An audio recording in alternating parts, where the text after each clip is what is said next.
PPP answers, questions and answers. And as you're probably going to hear today, we're pretty much predicting there's going to be more changes in the works. But today's session is going to be on PPP forgiveness, and I'm going to hopefully talk about some of the shape of the recovery as well. I'm a CPA. I'm also an attorney, a CFP and a CFA. Worked at Walsh College and was a graduate professor there. And right now I'm the Chief Growth Officer for Sequoia Financial Group Business Plan. So, Jamie, I'm going to flip it back to you and let you get started. All right, sounds good. Thanks, Leon. So again, just some quick housekeeping. Let's make sure everybody's on mute as you're coming in, so that way we don't get the background noises. If you guys have questions, we're asking that you do the questions through chat. You can do some that are, there's already some that are already in there, and we'll try to get to as many of them as we can as we go through this. Leon or I will be paying attention to that and kind of throwing the questions out as we feel that they're appropriate. Jamie, I'll get the questions. Okay, thanks. So just the normal disclaimer, don't blame the messengers on this.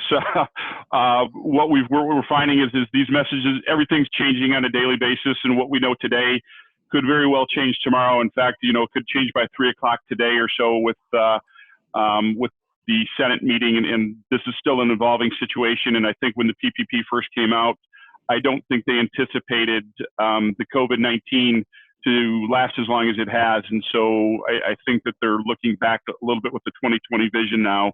And so things are still expected to change. So we're going to get started with just some simple updates, and I'm going to let Leanne go through the updates that have occurred to this point. Yeah. First of all, there's been several things come out, multiple questions by Treasury, multiple things out there. One of the things that came out was an up and a down was the certification of the safe harbor. All borrowers were required to certify in good faith that they needed the loan, and that wasn't really in the beginning. The beginning was you needed to pay payroll, and there was economic uncertainty. Well, virtually everybody had economic uncertainty under this COVID crisis. I mean, even if you made masks or protective equipment, you had that. They have subsequently come up to the fact that loans under $2 million are deemed to have made the certification in good faith. Above $2 million are going to be audited. We're seeing a lot of flack going from publicly traded companies. I saw that a good portion of the first round of PPP went to publicly traded companies. They have since remedied that, and now it's being, a lot of companies are turning their loans back in. There was an interim final rule on loan increases as well that allowed partnerships to ask for an increase in the loan if it didn't include the partner's income, because they didn't bother to tell us this. And then finally, they gave us the loan application form. Jamie and I sighed a sigh of relief and thought this was it. Oh boy, it's done.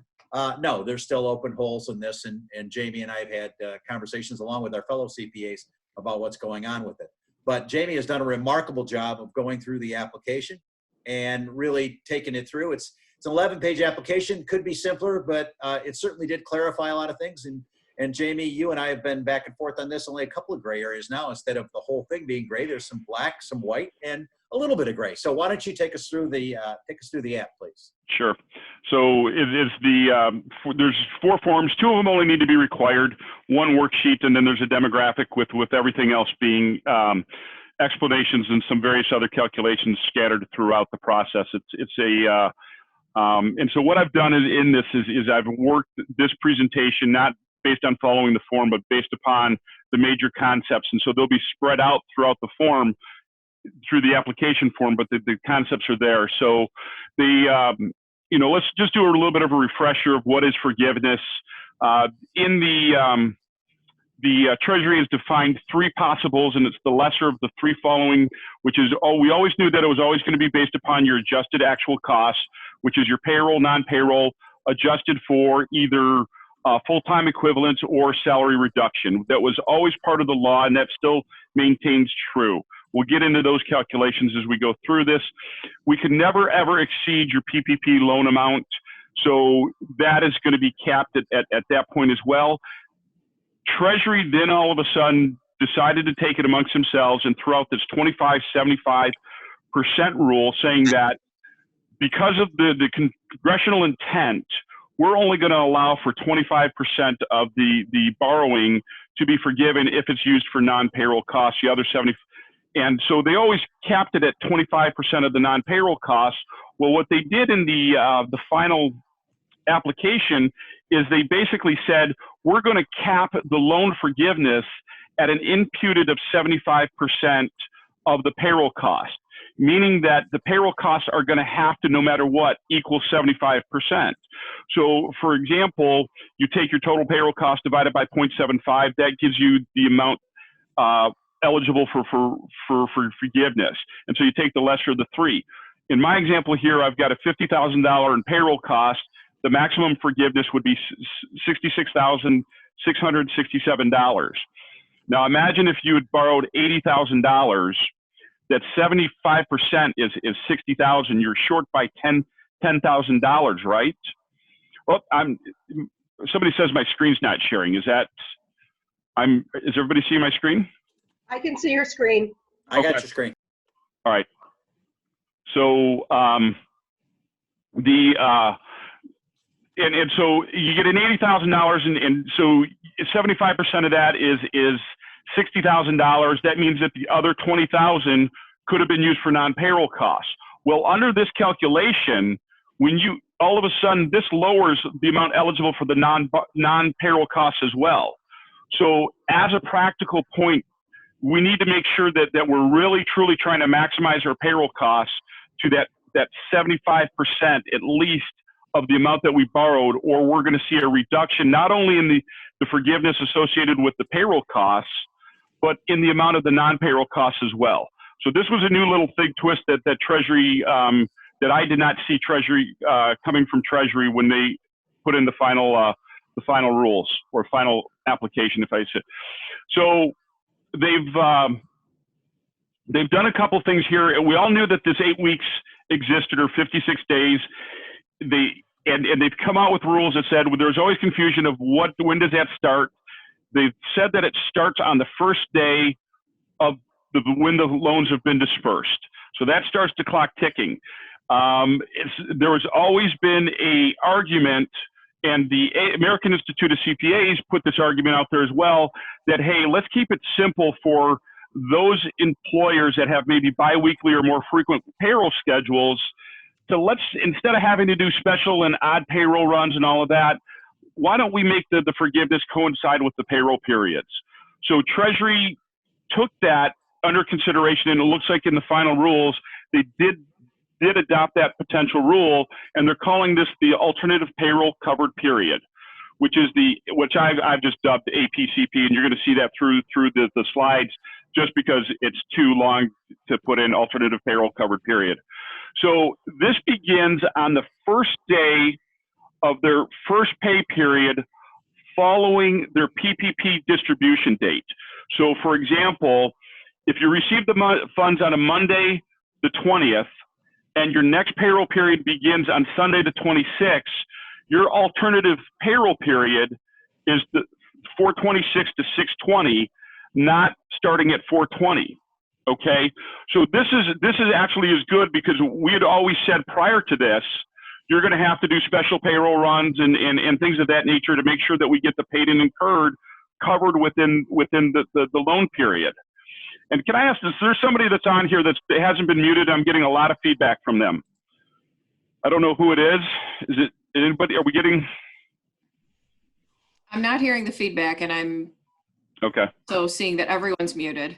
All right, so I don't know what it was then. Same, Jamie. I'm not seeing it either. So I think the moderator can mute everybody. I think they have that control. Yeah. Yes. So, all right. So, Hey, Jamie, yeah. One point. We've had quite a few questions on that, so I hope that this APCP covers it. We've had at least 3 questions on the APCP, and I think that was a positive thing. It got us a special payroll rule. And are you going to cover paid or incurred? Are you going to cover that? Yeah, we're going to cover it when we get into the payroll costs. We'll get into paid and incurred when we get into that. In fact, I believe that's the next slide. When we get into eligible payroll costs, one of the things that they did say is that if you're going to use the APCP, or the alternative payroll covered period, you have to use that through your entire payroll for all of your calculations relative to when they say covered period or alternative covered period. Now, this only is going to apply to payroll only. The covered period is still going to be applied to your non-payroll costs and some other calculations. So as you're going through the application and the forgiveness calculation, you're going to have to be careful when they use the word covered or alternative payroll period. So keep that in mind, that it's even though you may pick the alternative, that's going to be typically for the payroll calculations only. So that's important to know.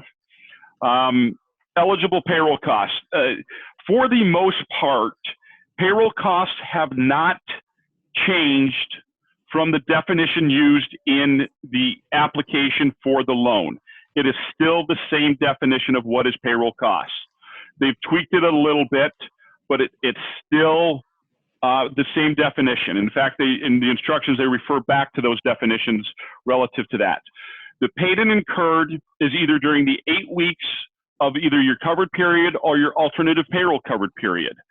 They will consider anything paid to be when the checks are distributed or when you've originated the ACH through direct deposit. The payroll is incurred or considered incurred on the day that it was earned. So this is you're starting your paydays, okay? However, the Treasury did throw in a little bit of a bonus and this was not in the rules anywhere, but it said the payroll cost incurred but not paid during the last day of the CP or the APCP are eligible for forgiveness if paid on or before the next regular payroll date. So they're giving us some guidance and and we're going to see where they've done this in other places as well, where they've said, we understand that everything's not going to match up, and we're not going to make you go through and do anything special because of that. As long as you pay it before the next payroll period, we're going to count that as being considered paid. So they're giving us a little bit of expansion on that paid if you fall into the, depending on what method. So you could still use the covered method, and you could have a payroll that was incurred, but you may not, and the payroll end date ended well during the covered period, but you didn't pay it till 3 days later, which is typical. They're going to allow that to come back and be part of that, which I thought was very lenient of Treasury, and was glad to see that they've really taken some steps to allow to remove some of the administrative heartache that I was expecting was going to be there. I was advising a lot of my clients early on to be prepared for a special payroll run on that if you will, that 6th day of that 7th week. Okay. I know I've seen a couple questions, or I saw a question in email and I saw it on the chat here. What about monthly payroll? From what I can tell, the alternative payroll does not cover monthly payrolls. It's biweekly or more frequently. So I think what you're going to have, but what I do think that you would have is you would be able to count the cost in a monthly payroll. You'd be able to count the cost earned, or the pay earned, up until the end of your covered period or whatever period you're using. But if you don't pay it till the next month, you would still fall within the Treasury's guidance. So I think you're right, Jamie. I think that, yeah. I agree with you. Yeah. So I think that so hopefully that answers your question. You can still keep your monthly payroll, and it's just going to be based on earned. But if you pay it, as long as you pay it, you should be okay.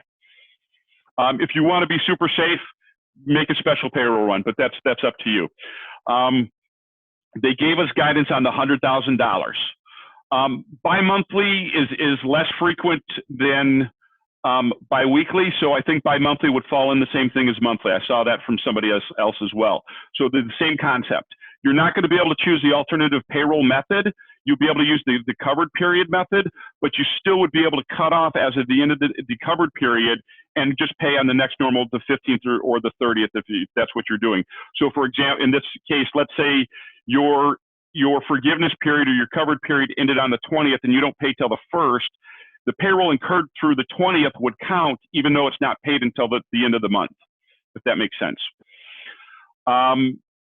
One of the things that they did for us on this, which I thought was great, was everybody's asking that, what about the $100,000? Can we pay bonuses? Can we do this? They basically said, we're going to look at the $100,000 annualization over the 8-week period. So essentially they've said, you can't, the only wages that are going to be eligible for forgiveness is going to be $15,385 per employee. End of story. It doesn't say of when it needs to be paid. It just says that's the max we're going to do. So it allows for a little bit better planning as we get closer to the end of our 8-week period, whatever method we choose, to make some adjustments if we don't think we're quite there relative to payroll. We can give a little bit of a bonus or things. The only, as we'll see later, the only place that you cannot play around with this is for owners. And we'll get into that in a couple slides down the road. And again, like I said, the non-cash still includes payments for non-cash payroll costs include health insurance, retirement, and unemployment. There's some questions on whether it should be HSAs and things. I would throw it in there because HSAs are follow the insurance, but I don't think that you're going to be able to get any other type of insurances that are there. So, and then the unemployment is going to be unemployment that's paid. So that might be a little bit of an issue there. And then retirement, we've had some questions on this. The way I read it, it's going to be retirement based upon the retirement that would have been calculated and paid on the payroll earned during the 8-week period. Leon, is that how you interpret that as well? Same thing. So if you got an employer match on the 401k, it would be the amount that you would have matched during that time period. Right. And also I think that if you've got a discretionary contribution, you can recalculate that discretionary on that 8-week payroll and then make a payment and it would still be covered. But I think that if you can't prorate that, it's still got to be paid within the covered period.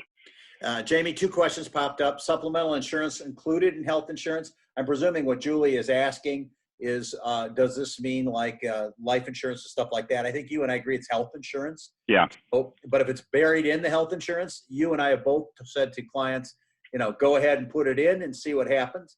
Yep. Raj asked a good question. S Corp owner didn't run payroll from January to April. Can we run payroll during this period? I think what I'm saying is the answer would be yes, right? If you didn't run payroll during the time period, you can run it now. That actually probably bodes well for forgiveness, wouldn't it? Yeah. Yeah. And then he's got an interesting question about S Corp with multiple entities. I would have to look at the affiliation rules, but I think that should be okay, especially if they allowed it to be borrowed on that. Right. So I think. Yeah, go ahead. And Jeff was asking, does payroll costs include FICA paid by the employer? The answer I think is no. No, that's been clear. That's been clearly defined, and even in the calculation, because that was a question that came in the application for the PPP, and that's been clearly defined and does not count. Lynn asks the question: are you obliged to repay any extra loan amount that hasn't been forgiven prior to the end of the loan? The answer is yeah. You got to pay it, but you could pay it up to the 2-year period of the PPP loan. Is that correct? Right. Yep. And food. Mary's question is: food covered federal unemployment tax? No. Nope. The only taxes are state and local that are based upon compensation. So it's not withholding. It's and for Michigan, it's going to come down to Michigan unemployment. Some other states like California and stuff have some other taxes that are predicated on gross wages. Those would be thrown in, but for Michigan employers, it's really going to be your UIA. Right. So SUTA is good. MESC is good, but food is not. Right. Exactly. Yep. Okay. Sorry. Go ahead. You're doing great. So non-payroll costs, this was interesting because we've always said that payroll costs were going to be based upon paid and incurred during the period.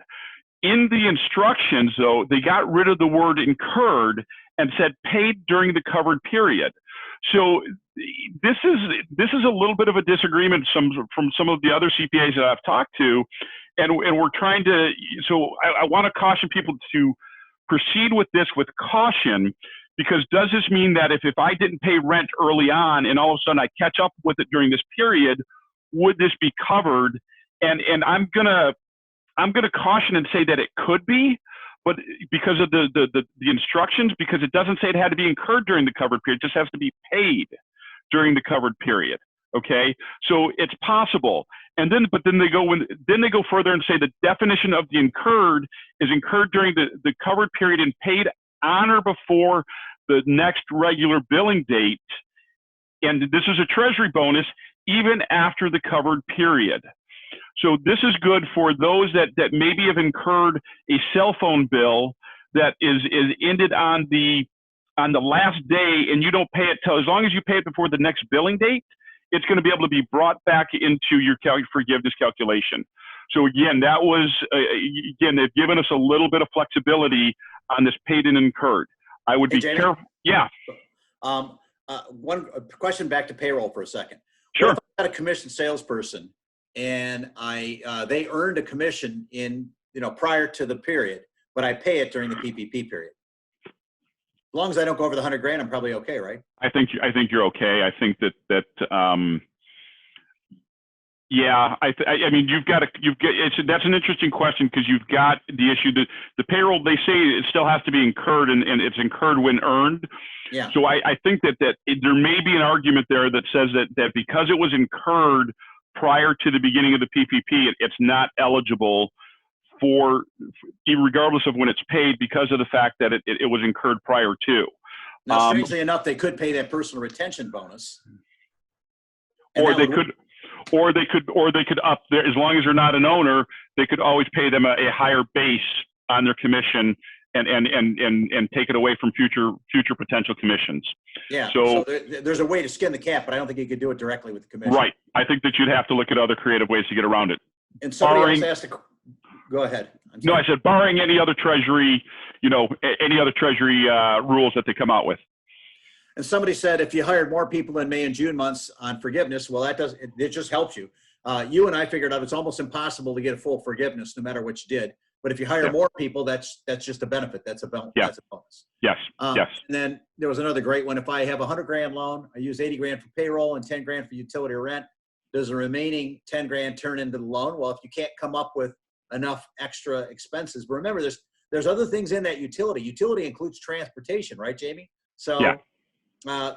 You should be able to try to get that in there. It's electricity, gas, water, transportation, and probably most importantly, telephone and internet access as well. So Yeah. I would say, if you got 80 grand for payroll, trying to come up with the non-payroll stuff shouldn't be terrible, but and the answer to the question is, if you didn't use it, you got to borrow, you did borrow Right. money.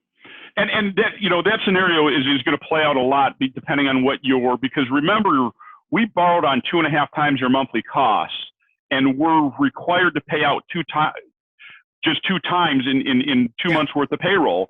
So that extra 0.5 is for all these other costs. And if you've got low overhead, there's a chance that you're going to have to pay it back because you didn't use it for what it was intended for. So keep it, or you keep a loan and you use it for other things. And it's 1%. What's wrong with 1%? Yep. And no payments for 6 months. It's not the worst thing in the world. Yep. So I see a lot of questions relative to FTEs and stuff. Trust me, we're going to get there. So just let everybody know that we're going to get to the FTEs and the number of employees and so forth. I'm just kind of working through some of the overall, and then we'll get into some of the details. Again, Leon, to your point that you just mentioned, that we've got the interest on business and mortgage interest, we've got business rent on leases, and then we've got utilities, electric, gas, water, transportation, telephone, and internet. Transportation's an interesting one. What is the definition of transportation? And based upon what I saw in the definition of the self-employed, they used it as an example, and it's really going to be fuel used for business vehicles. And the question I have, and there's no clarification for this, what if you're a landscaper and you put fuel in your mowers, or you run you've got tractors and stuff that you use? I think that would count.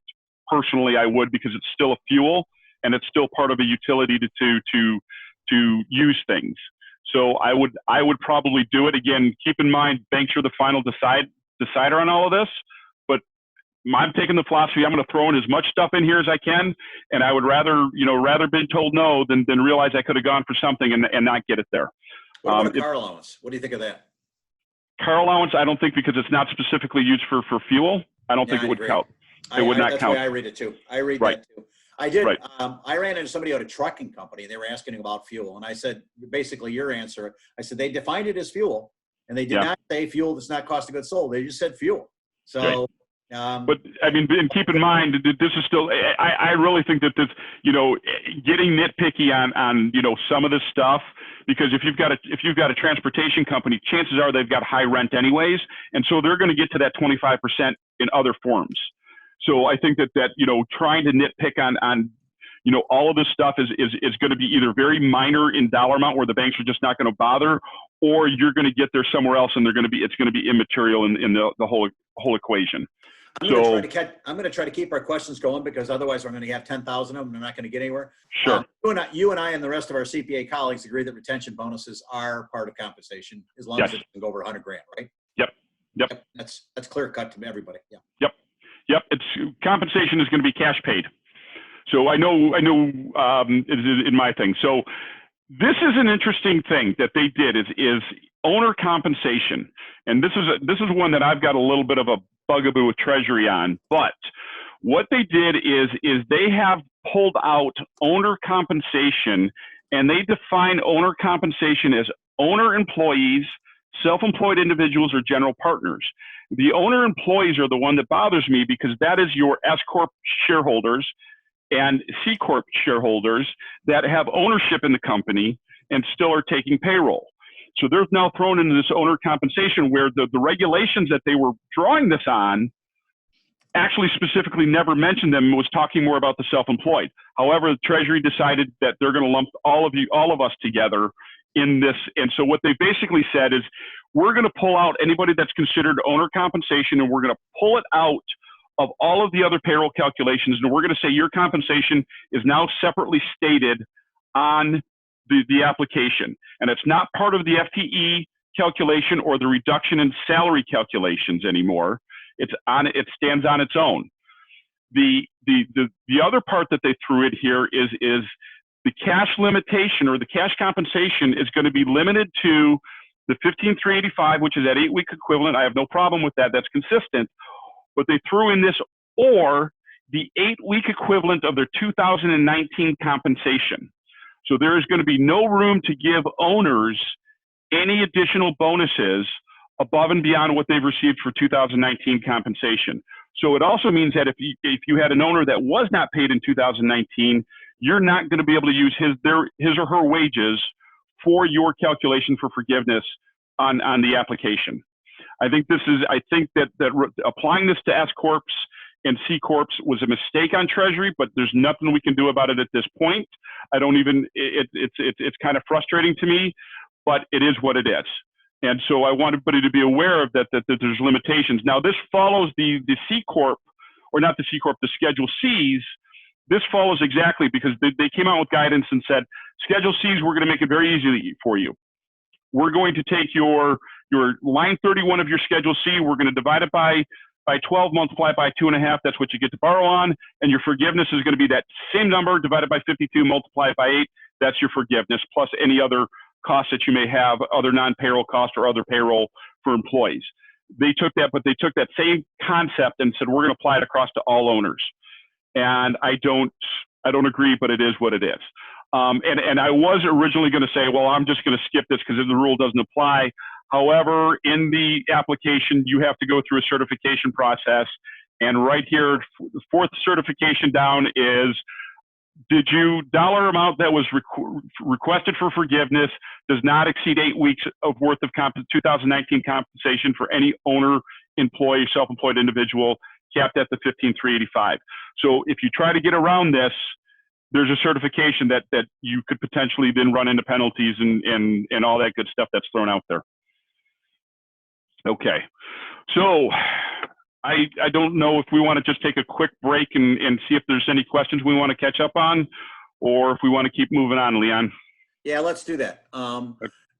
Raj asked another good question. I'm presuming, he says, what happens if the owner changes as part of, I think he's saying charges as part of the S Corp? If the owner gets paid a salary as part of the S Corp, that counts in terms of payroll or not? It would be his W-2 wages. It would not be any distributions taken from the right. Taken from the S Corp. Now, you and I were talking about partnerships. Guaranteed payments to a partner are compensation, right? The rule was always self-employment. So I'm going to take the position that it's going to be line 1, or it's going to be, if you look at the K1 and you look all the way down at the bottom, there's 2 boxes, and one of them says net earnings from self-employment. That's the number I'm going to take for any of my partnerships, because that is because, just because you call it guaranteed payments or you call it profit, it doesn't make a difference. It's still subject to SE earnings. So, and that would be consistent with the treatment on a Schedule C. Yep, and I agree with you on that. It's the SE income. In fact, that's how I answered it on our Yep. chat. Yep. Jeff, And Go I ahead. see Jeff's, no, compensation does not include retained earnings. It's W-2, what's reported on the W-2 for an S corporation. And we had another question from Claprice. On removing owner compensation for an S corp, does it matter what their ownership is? If like an 18% owner, 18.5% owner, does it matter? It's a great question. They just say an employee owner. So my argument's going to be probably anybody over at least the 2%, because that's typically the a lot of the rules that we use for tax purposes. As I would follow that, you may be able to argue a little bit higher of a percentage, but I think that they say employee owner, and so if you're an employee, you've got ownership, and you're receiving a paycheck, there's an argument that they should be thrown in there. So You and I had a big discussion on the forgiveness form on line 9, because that's where they throw the owner's compensation in. And I was inferring from another CPA that that meant you couldn't add health insurance and you couldn't add other things in for owners. You pointed out that it doesn't say that directly. What's your position on owner? Let's say I make 100 grand, and so I'm taking the 15,385, but I also paid health insurance for myself. Can I put that back up on line 6? yes, I would because I believe that because of the yes, I am going to take it that way, because that is still non-cash compensation, especially if it's an S corporation or a C corp. I would put it there. I would definitely, because you're still an employee. Where you wouldn't put it is if you're a Schedule C, because again, it's already been deducted as part of that calculation, if you will. So I would, going through the calculation, yes, I would still put it up there. I think there's an argument for that. Okay. A very strong argument. I think it's important. That's a big one's going to come into play, because probably almost everybody on this call is an owner employee. Yep.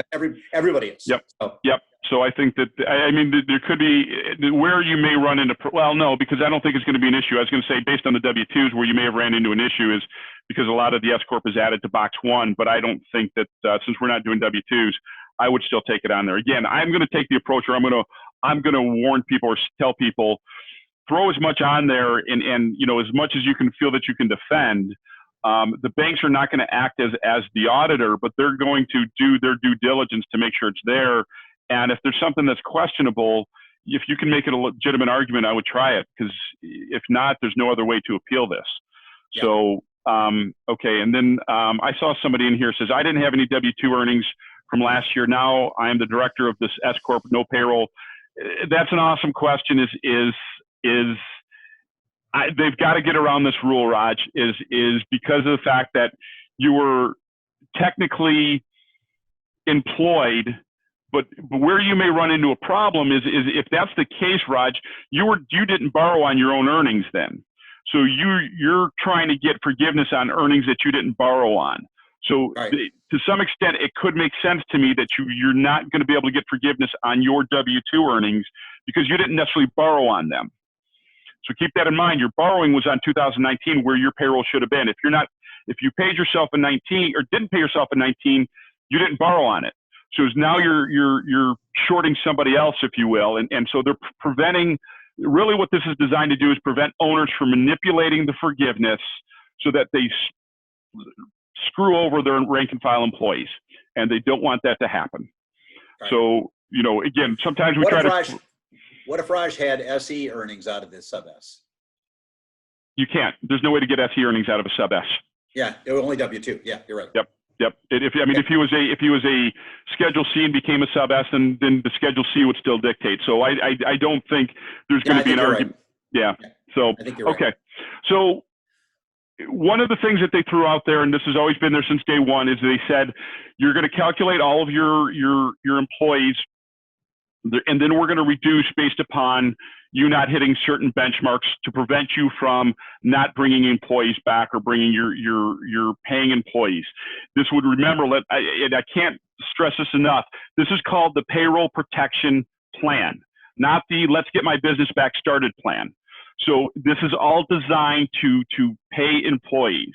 And I know that I think that this is the short-sightedness of Congress, is that they didn't anticipate it to be this long, and they expected it to be an 8-week process, and everybody would be back and running right now, and everything would be fine.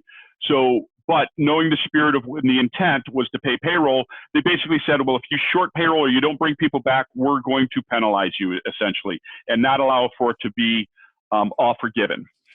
And so what they've said is that you cannot have more than a 25% drop compared to the average payroll in the first quarter compared to the average payroll in the covered or alternative covered period. Now, they clarified some things here, which was good because the law stated that it was a quarter to the 8-week period. And so that was always an issue because you're comparing apples to oranges. And what they did is they said, we're going to allow you to take the average, annualize it, and then we're going to compare it. So there's a little bit of bringing apples to apples back versus apples and oranges, right? Yeah, okay. So what the other thing is, and we weren't sure on this, and they did clarify this, is average annual salary or hourly wages is the hourly rate. So as long as there's not more, as long as you're paying at least 75% of the same hourly wage that you paid them in the first quarter or their same annual salary as in the first quarter, then there's no wage reduction. Okay, the employees over $100,000 are not part of this calculation, or if they were not employed in 2019 are not part of this calculation. Owner employees are not included in this calculation. You only compare wages paid during the covered period or the alternative covered period. And after I thought, well, wait a minute, this seems like this is a bonus they're giving us, but in really what they've done is they've prevented a duplication or a double dipping of the quote unquote penalty. Okay, because if you think about it, for example, I've got an employee that I paid in the first quarter and I did not bring them back, all because of normal intent purposes. And so I didn't pay them I'm not paying them during the PPP period, the covered period. They're not used in this calculation. So whatever reduction I have in their wages is not counting against me in this calculation. Where they are going to hurt me is in the calculation of the full-time equivalents when we get to that calculation. So they're only allowing an employee not to be brought back to penalize you once, not to get you at the wage reduction and then to get you again at the full-time equivalent. And again, we'll get into the full-time equivalent on this, okay? There is the dollar for dollar, it's a dollar for dollar reduction. So if you calculate it out and it's $1,200, it's a $1,200 reduction of forgiveness. You have to do this calculation for every employee if you've got a decrease. Okay, so if you've got a decrease, you're going to have to go employee by employee. So if you have 100 employees, you have to do this calculation for 100 employees if you decrease their salary at any point in time. Okay, and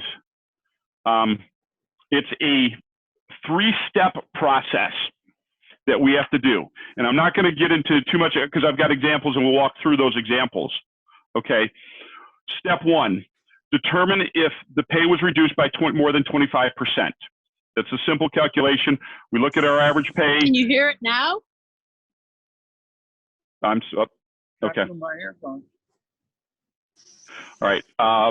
So step 1, determine if you've got more than a 25% reduction. That's comparing the annual salary during the first quarter against the amount that was paid during the covered period. Step 2, determine if you've got a safe harbor.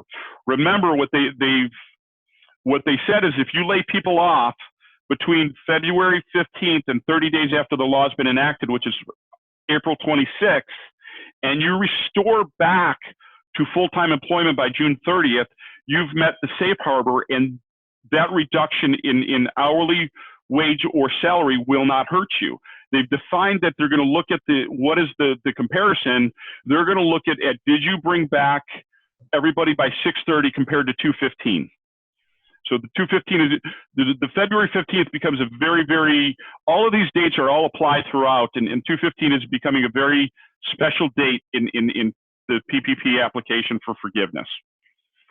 If you have not met the safe harbor, then you've got to go through and determine what your reduction is. So, and I've got some exciting examples here, and I'm going to try to go through them in a few minutes. We are going to provide you guys, everybody, with the PowerPoint, so you'll be able to look at these at your own as well. So we've got employee A. Employee A was making $18 an hour during the covered period. We dropped them down to 18 hours during the covered period. They were making 20 prior to in the first quarter. we only saw a 90% decrease. That they are above the 75%. We stop their calculation there and we move on. We don't have more than a 25% reduction. Okay. All 8 employees B, C, and D we'll see are all below that, where we go from 10 to 20, where we go from 20 to 10. It's backwards, but this is the way the instructions go. So I kind of did it so that it mimicked the instructions. We go from 20 to 10. It's a 50% decrease. We have to go to step 2 to see if the safe harbor applies. These are on hourly rates. Then we get into salaries, and what you do is you determine the average annual salary. So you look at during the covered period, you annualize your salary to determine what they made. So you would look and say if they're making $1,000 a week during the March 31st, or you take their first quarter multiplied by 4, that's their annual, and then you would take so let's say they're making $500 for a week during the covered period. You multiply that out by 52, that's going to get you out to $25,000. So that's how you're going to determine that average annual salary. It's determined at the period that they're asking you to look into. Hey, Jamie, yeah. Someone just wanted to confirm. They're looking at the hourly rate per employee, not the total wages paid over the 8-week period Yep. per employee? Yep. Originally, I thought it was you had to calculate it to into an actual wage, but if you go through that, it doesn't make sense relative to the step 3 of the calculation. So it has to be hourly rate, which is good because, I mean, I don't know of an employer that decided to bring somebody back at a much lower rate. They would have brought everybody back at their normal rate. So I think that this is not going to hurt as many people as we thought it was going to hurt. Well, plus the way the unemployment was, if you brought them back, at a lower rate, you're underemploying them and they are getting more money on unemployment in most cases. Right. So that's the calculation. That's first step. Step 1, determine if we've got a reduction. If we've got a reduction, we go to step 2. As you noticed, employee A, we don't need to do step 2, so I left them out of there. Okay. Then you've got so for the next one is determine if we've met the safe harbor. Now the safe harbor basically says, if you saw a reduction in the wages or employees during February 15th and 4/26, you are eligible for the safe harbor. If you did not have a reduction during that period, the safe harbor will not apply to you. So in example B, we started out paying them as of February 28th, they were making $20 an hour. After February 15th, we dropped them down to an average of $10 an hour. We saw a reduction during that time period. So they're part of that layoff period reduction. So we would get to move to the next step, which is looking at what did we restore their payroll to on June 30th. In this case here, employee B, we did not bring them back to that $20 an hour rate. So we failed the safe harbor, and we have to move on now to calculate how much of a reduction we have for this employee. Okay. Same for employee C, same scenario. We had, even though because we kept their pay the same at February 15th and during the layoff period, the safe harbor is not eligible because we did not have experience a decrease. Jamie? Okay. Yeah. If you had a commissioned salesperson, how would that happen? You'd take the annual salary with commissions as of 2/15, and then and salary plus commissions during 2/15 and 4/26, right? Yeah, and I think that you'd have to find a way to annualize that or anticipate what sometimes you have to go back through and look at what what have they done historically and looked at the same thing and try to annualize out what those commissions would look like. Right. We have a lot of questions about the people coming back. You do not have to have the same people on payroll. You have to have the same FTEs, right? So for this test, this is an employee by employee comparison. So right. Employee B is compared to employee B from the first quarter. At the FTE level, it doesn't matter. That's taken at the totality of all your employees. Okay. So the wage reduction is an employee by employee, and even in the application, you have to put the exception for employee by employee. And this is only for employees that were paid during the covered period. Right. And so what if I left? What if I got rid of a manager? So I had a manager left, and I hired a new manager. They wouldn't be in this salary reduction. Nope.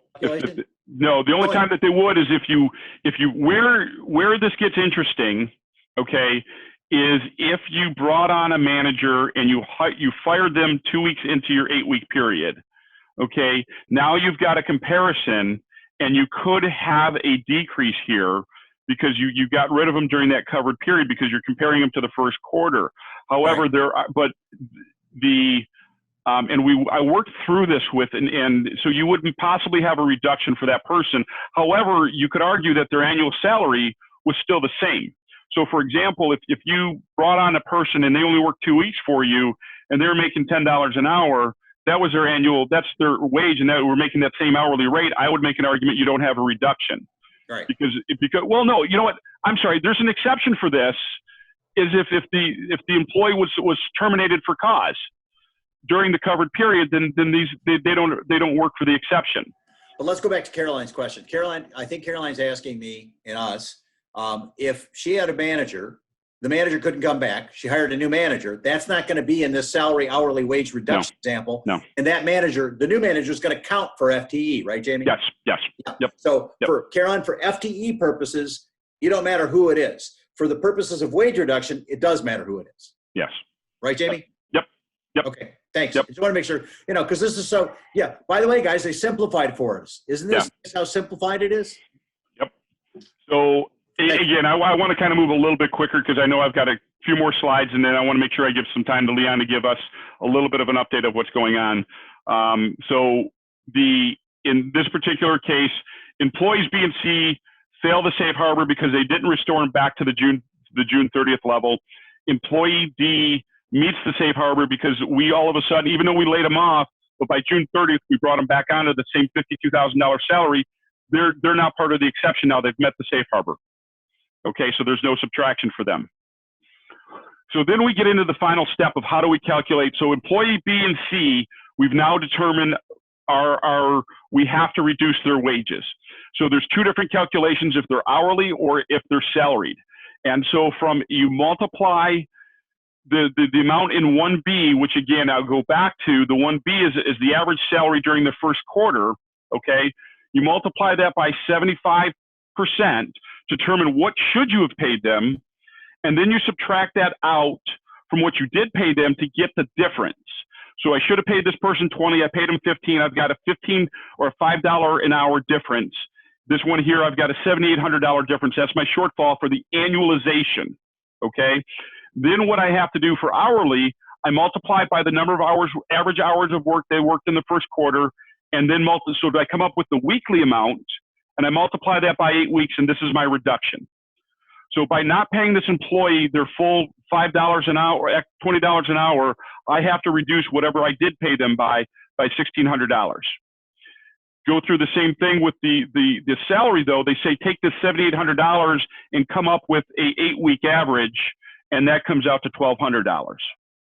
So what you have to do then is you have to reduce your employee, whatever compensation you calculate for these employees, you now have to reduce their wages by these dollars. Clear as mud, right? Good to go? Yes, we will be sharing the slides. Okay.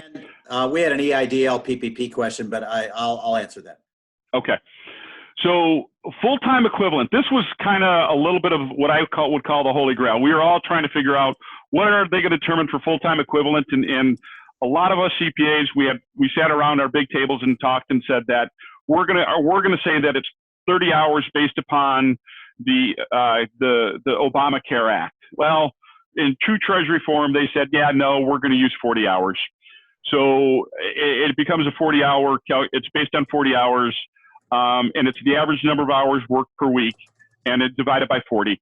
So it's you look at you calculate everybody's hours divided by 40 and determine, and you round it to the nearest tenth.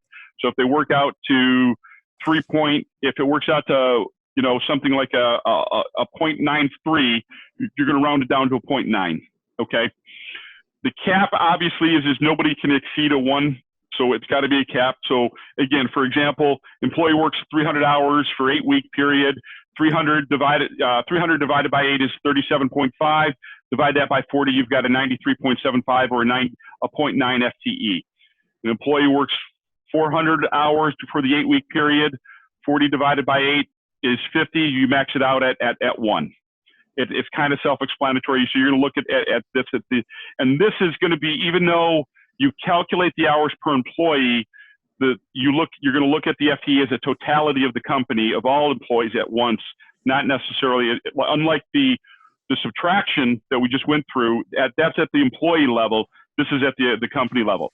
Now, what they did do is they threw a bone at us and said, you know what, we're going to make this simple. If you know you've got employees and they work 40 hours, just tell them they're a 1. Don't go through the calculations. And everybody else that works fewer than 40 hours, just give them a half employee and be done with it. This will probably work for a good portion of businesses.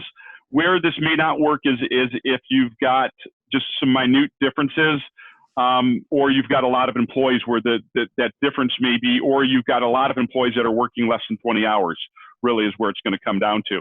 Whatever method you choose, whether it's the actual or simplified, that's the method you have to use throughout all of the calculations for FTE calculations. So you can't mix and match, but that's what you've got to use. So I think that answers everybody was waiting for, what do we use for full time? It's 40 hours. We guessed at 30. We can't be perfect. We try. Just can't do it. Okay. And Jamie, if you had part-timers that made less than 20 hours, you'd use the secondary method to be a better way for you. Right, but you've got to use that method across for every employee.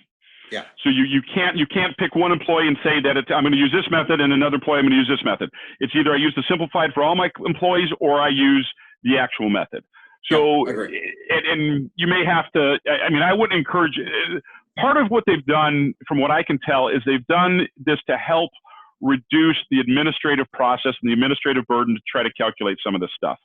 I don't know if they succeeded or not, but so, we're talking minor differences, I think.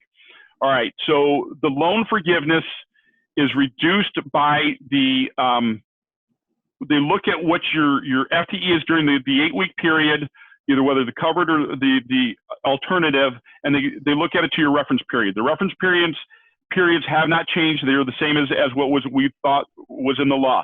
February 15th to June 30th, or you can look at January to February.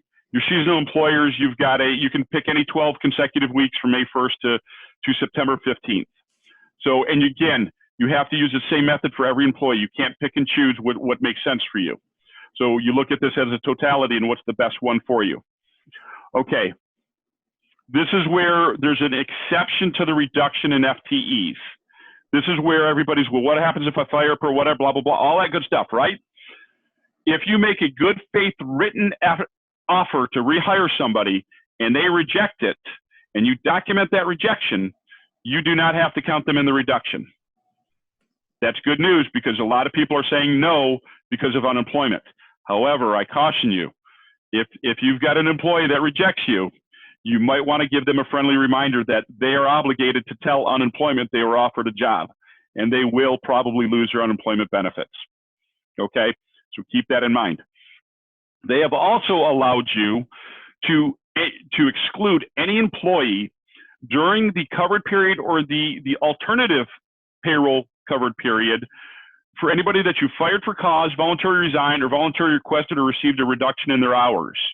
Okay, and that's only available if that position was not filled by a new employee, because that makes sense, because the new employee would take up that person's FTE count. So they don't want you to stack the FTE count by some people saying this exception and then bringing on other employees. This is a one-for-one trade-off here. It does not reduce the loan forgiveness. The one thing I noticed, and we're going to show this in an example in a couple slides, is if there's no exception that applies to any reductions that occurred outside of the covered period.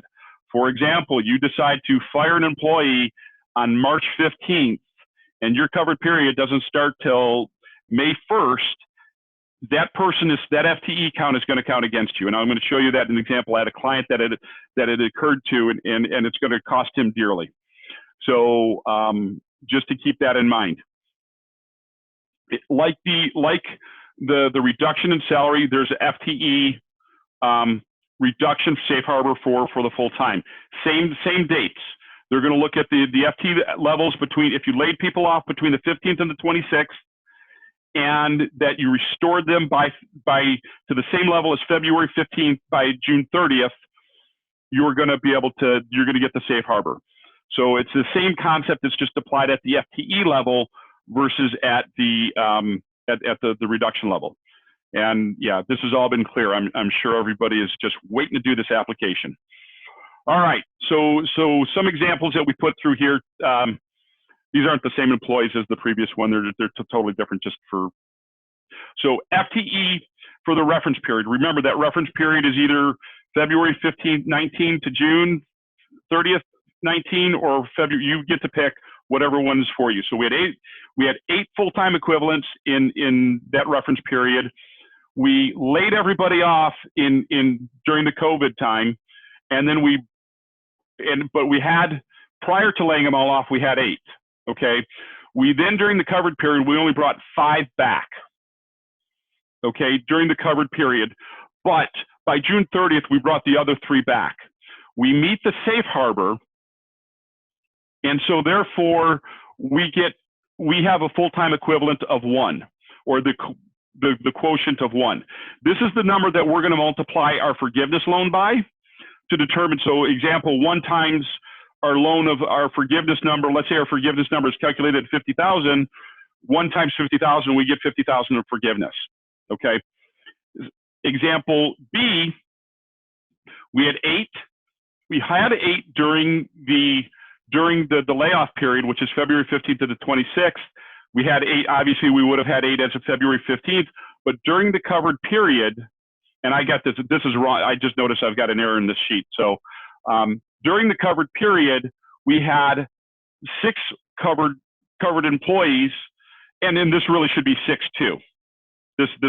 I'll change this before I send the slides over. I just noticed that. Right. Line 5, example B should be 6. Should be 6. So that means that we did not restore back to. We needed to restore back to 8. We chose not to. So now only 75% of our loan is going to be forgiven. Of our payroll cost loan is going to be forgiven. Okay. So and again, I'll change that. So I apologize for the confusion. This is the one that I have an employee.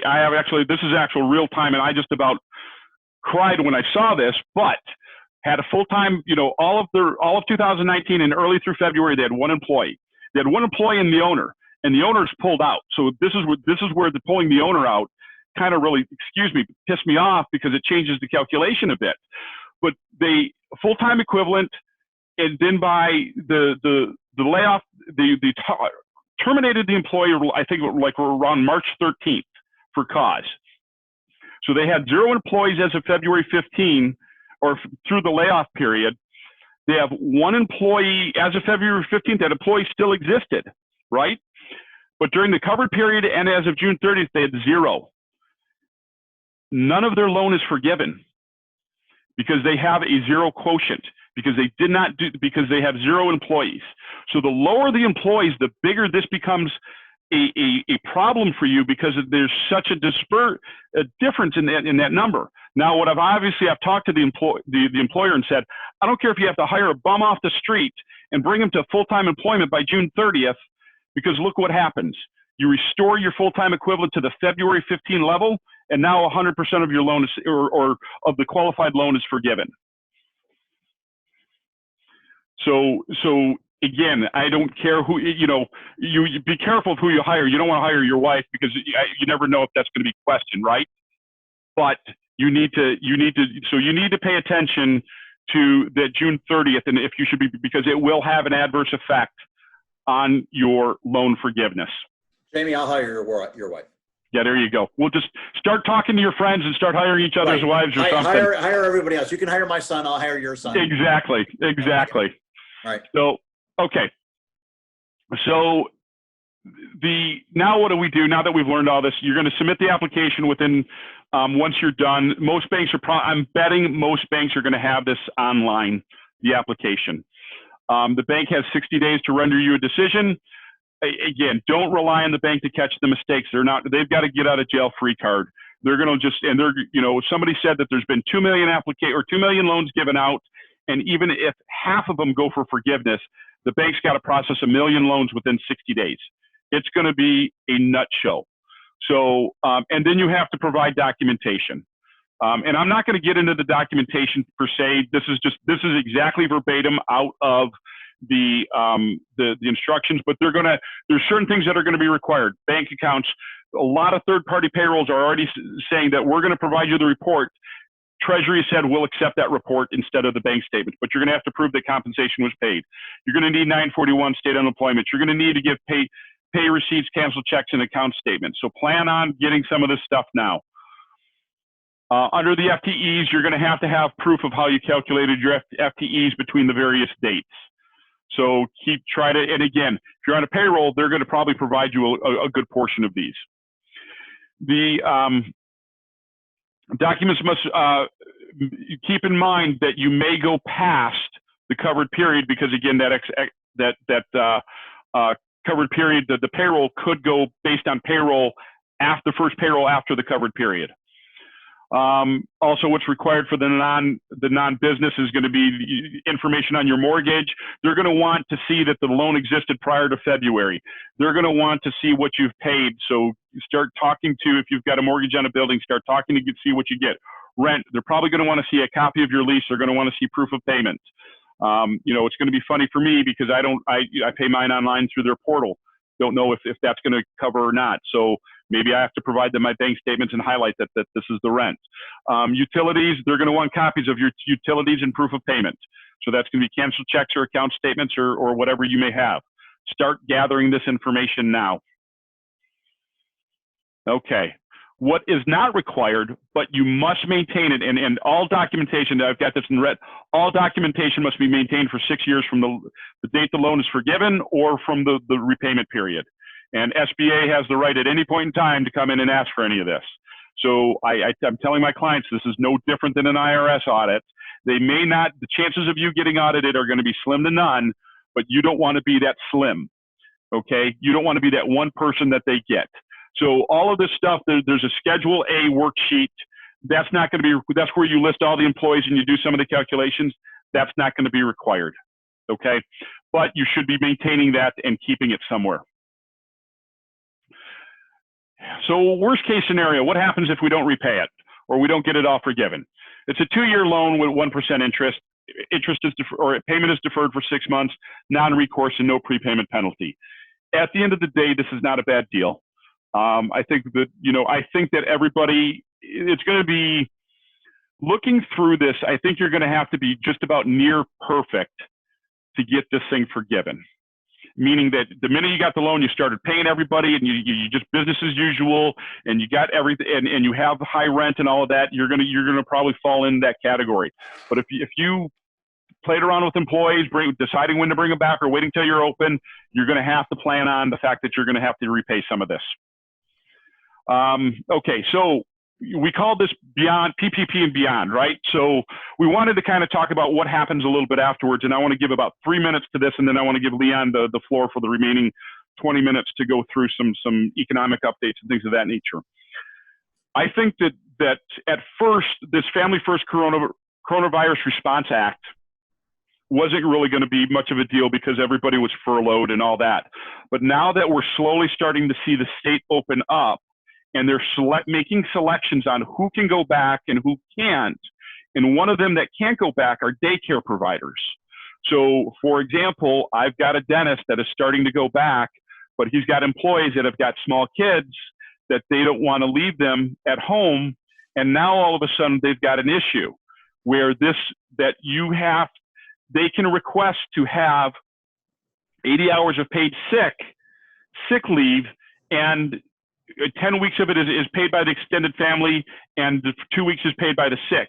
You get a dollar for dollar credit on your 941, and it only applies for parents that do not have child care during the Michigan stay-at-home order. And there's also some limitations on you have to have special consideration for those children over the age of 14. So this becomes a very, very interesting dilemma. And the other side is that if you do pay and get credit on this, the wages that you pay on this are not eligible for forgiveness. So you can't double dip on this. So this, I think, is going to be for a lot of our employers, this is going to start to maybe become more and more of an issue because there's only a little narrow exception that if it's an undue hardship, that you can get yourself out of that extra 10 weeks. So keep in mind that you may have to revisit this act. And then there's also, as we go through this, there's other areas of the CARES Act that may start to apply payroll credits and delays. There's net operating loss, which is maybe a little bit more technical for a lot of people on this call.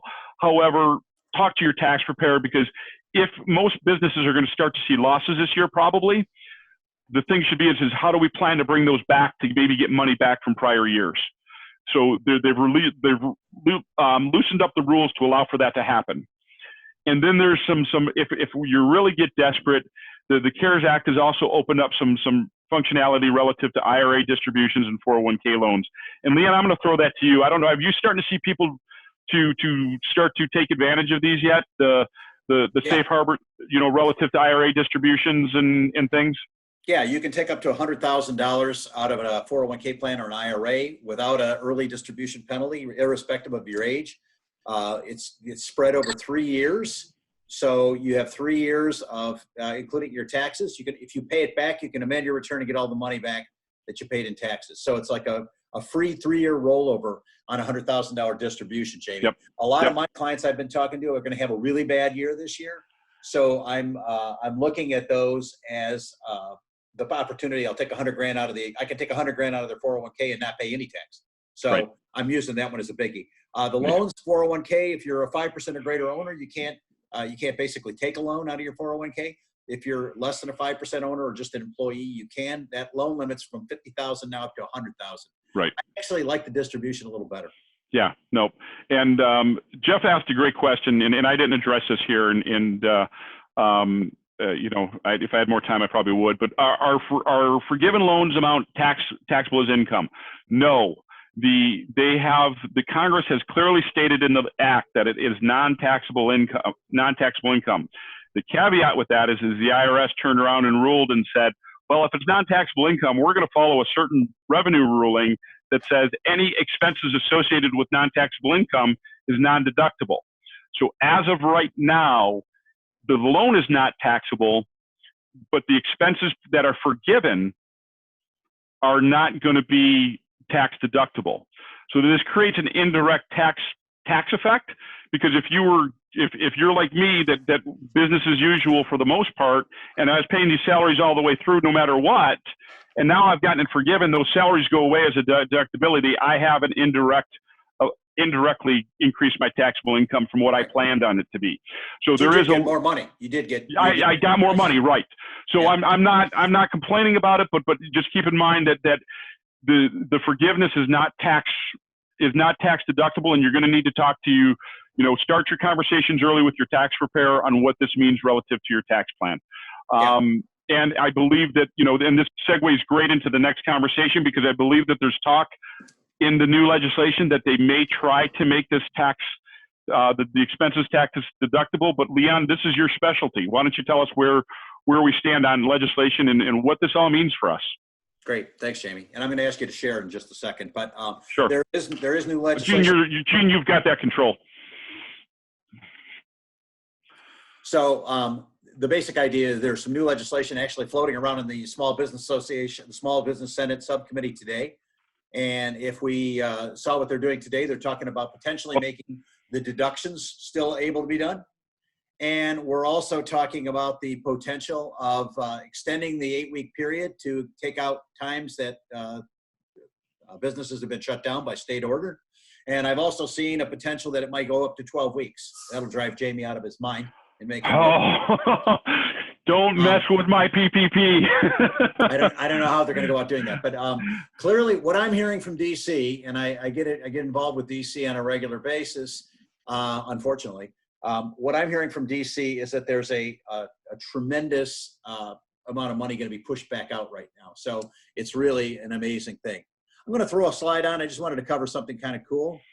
I'm going to stop sharing my screen. So okay. And Jean should be able to give you control, and there we go. She did. And so, all right.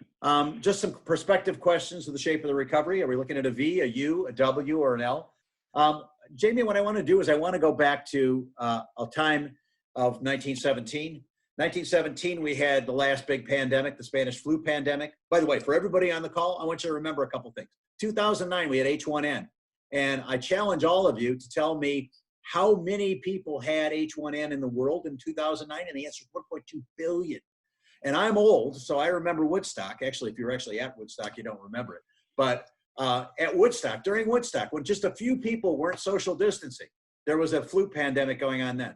But 1917, more people were killed by the Spanish flu influenza epidemic than were killed in World War I. By the way, in 1917, when my dad was born, we were still in World War. We were in World War I and having a Spanish flu pandemic. In fact, 4 of my dad's cousins died in 1918. It's worthy of looking at this is that we had a recession coming out of World War I. And then right after the pandemic, we had a horrendous stock market crash and a horrendous depression. It was vigorous and down, and it was a V. And that was the depression in 1920, which nobody remembers. Coming out of that depression in 1920-21, the market went up. Actually, the stock market went up, the economy went up, everything went up through 1929. And then, of course, on October 29th, we had the Great Depression. Notice a W and a V. Then we had World War II, which is great because we were blowing a bunch of stuff up. So we were making a bunch of stuff, and at Willow Run, we were building bombers an hour. If you remember that, back again, and Dad was now in World War II. And we had a great recession of 1949. What I want us to look at is tax rates. You know, I'm a tax nerd, and Jamie knows that. In fact, Jamie and I, you could tell, the only 2 people maybe on earth who are all excited about looking at an 11-page loan application. I mean, it's just, there it is. So 1913, we got the income tax rate in, sat there at a nice little low rate, shot up in 1916, and then shot up to 64% in 1917, and then shot up to 75%. By the way, if you think your taxes are high now, how about 1945? Taxes were 94%.